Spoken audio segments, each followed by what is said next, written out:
ભાવનગરમાં નવરાત્રી ઉત્સવ દરમિયાન હિન્દુ સંગઠનના કાર્યકર્તાઓએ પાર્ટી પ્લોટમાં હલ્લાબોલ કર્યો હોવાનો બનાવ સામે આવ્યો છે। વિધર્મી લોકો ગરબા રમવા આવતા હોવાનું કહી કાર્યકર્તાઓએ તોફાન મચાવ્યું હતું। ભાવનગર શહેરના એક પાર્ટી પ્લોટમાં નવરાત્રી ઉત્સવ દરમિયાન ગરબા કાર્યક્રમ ચાલી રહ્યો હતો, ત્યારે હિન્દુ સંગઠનના કાર્યકર્તાઓ અચાનક જ ગ્રાઉન્ડમાં પહોંચી ગયા હતા। વિધર્મી લોકો ગરબામાં હાજર હોવાની માત્ર શંકાને લઈને કાર્યકર્તાઓએ હલ્લાબોલ કર્યો હતો। આ બનાવને કારણે 2 કલાક સુધી આયોજકો અને કાર્યકર્તાઓ વચ્ચે ઘર્ષણ ચાલ્યું હતું। એસપી અને કલેક્ટર તરફથી ગરબા કાર્યક્રમમાં તપાસ કરવાની પરમિશન હોવાનો દાવો કાર્યકર્તાઓ કરી રહ્યા હતા, પરંતુ અચાનક બબાલ મચતા વાતાવરણ તંગ બન્યું અને ખેલૈયાઓ ગરબા છોડીને બહાર નીકળવા લાગ્યા હતા। આયોજકોને કોઈ જાણ કર્યા વિના દાદાગીરીપૂર્વક પ્રવેશ કરીને કાર્યકર્તાઓએ ઘર્ષણ સર્જ્યું હોવાનો આક્ષેપ પણ ઉઠ્યો છે।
કાચલા પકડવામાં આવ્યા છે.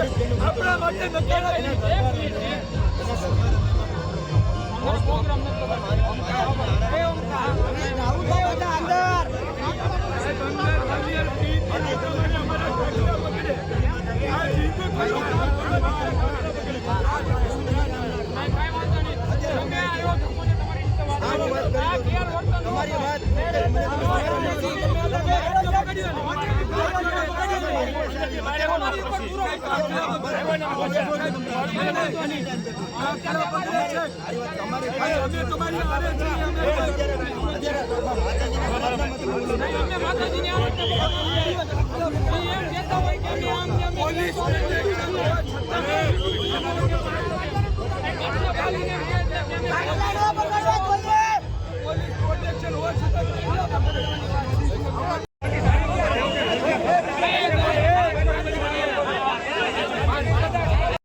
લઈને આવે છે તેને રોકવા બદલ પ્રયાસ કર્યો હતો. તે દરમિયાન આયોજકો દ્વારા તથા પોલીસ પ્રશાસન દ્વારા સારો સહકાર શરૂઆતમાં મળ્યો. અમે અંદર ચેકિંગ કર્યું, ચેકિંગ પણ ના કરવા દીધું અને આયોજકો દ્વારા ડિસિપ્લિન પણ નહોતું રાખવામાં આવ્યું. એને વારંવાર અમને કહેવાનો મતલબ એક જ છે કે આ લોકો જે વિધર્મી આવે છે તમે એનો બહિષ્કાર કરો. આજ હિન્દુ સંગઠનનો બહિષ્કાર ના કરો, તમે એને પ્રોત્સાહન આપો, તમે એને અંદર સારો આવકારો આપો. કોઈ પણ વ્યક્તિ અંદર વિધર્મી આવ્યો હોય તો તમે એને રજૂઆત કરો. આજ તમારથી તમારું કામ નથી થતું ત્યારે અમારે એસપી સાહેબની મદદથી અમારે અંદર આવવું પડે છે. એસપી સાહેબને આવેદનપત્ર પણ આપવામાં આવ્યું છે કે આયોજકો દ્વારા અમને પૂરો સપોર્ટ આપવામાં આવે છતાં ડિસિપ્લિન નથી રાખતા અને વિધર્મી લોકોને અંદર આવવા દે છે. શા માટે આજ આપણી હિન્દુ બહેનો દીકરીઓ આજ નવરાત્રિમાં ખુલ્લેઆમ ગરબા રમતી હોય છે? કારણ કે એને ખ્યાલ છે કે રાષ્ટ્રીય હિન્દુ પરિષદ અને રાષ્ટ્રીય બજરંગ દળ અમારી સુરક્ષામાં છે. આ છતાં વિધર્મી લોકો અંદર આવે છે, બેફામ સ્ટેટસ મૂકે છે, સોશિયલ મીડિયામાં જાહેરાત કરે છે કે અમે લોકો એસપી સાહેબને આવેદન હિન્દુ પરિષદોએ આપ્યું છતાં લોકો અંદર આવે છે. શા માટે આવે છે? દેખાવ કરે છે, અંદર આવીને આપણી બહેનો દીકરીઓને લવ જિહાદમાં ફસાવવાનું પ્લાનિંગ કરે છે. શા માટે? કારણ કે આયોજન લોકો અત્યારે આપણને સહકાર નથી આપતા. આયોજકો સહકાર આપશે તો 100% આપણે આપણી નવરાત્રિને લાગણીવાળો પર્વ છે, આપણે હિન્દુને લાગણી જોડાયેલી છે. નવરાત્રિમાં આ લોકો આપણને પ્રોત્સાહન આપશે તો આપણે એની સાથે રહીને સારું એવું કામ કરશું અને લવ જિહાદ મુક્ત ગુજરાત કરશું. પણ નહીં, આયોજકો દ્વારા ડિસિપ્લિન નથી રાખવામાં આવી અને અમે કોઈ પણ નવરાત્રિ પંડાલમાં હજી પણ આગળ ને આગળ આવી રીતે જતા રહીશું અને અમે મોટા પાયે વધારે માણસો ભેગું કરીને પંડાલમાં યાત્રા કરશું. જય પેલા આપનું નામ? મારું નામ અશ્વિનસિંહ ડાયમા, ઝાંઝર ગ્રુપ ના ઓનર. અશ્વિનસિંહ, આજે એક સવાલ થઈ હતી વિધર્મીઓને લઈને જે વીએસપી અને બજરંગ દળના કાર્યકરો આવ્યા હતા, શું હતું સમગ્ર? એમાં એવું હતું કે વિશ્વ હિન્દુ પરિષદના બજરંગના જે માણસો આવ્યા એ અમારી જાણ બહાર આવ્યા હતા, અમને કોઈ ખબર હતી નહીં. આ આયોજનમાં એ લોકોને કેવું હતું વિધર્મી આવે છે, પણ અમે અમારી ચેકિંગ કરી અને વિધર્મીના પ્રવેશ આપતા નથી. છતાં પણ એ લોકોનું કહેવું હતું તો આવતીકાલથી અમે અમારો સિક્યુરિટી એવી રાખશું કે ભાઈ વિધર્મીના પ્રવેશ ન મળે. આજે જે સમગ્ર જે લોકો ચેકિંગ કરવામાં આવ્યા હતા કેટલી કલાક સુધી મતામણ ચાલી? એમની અમે સમજાવવા છતાં એ લોકો 50 થી 60 જણના ટોળા સાથે આવ્યા હતા.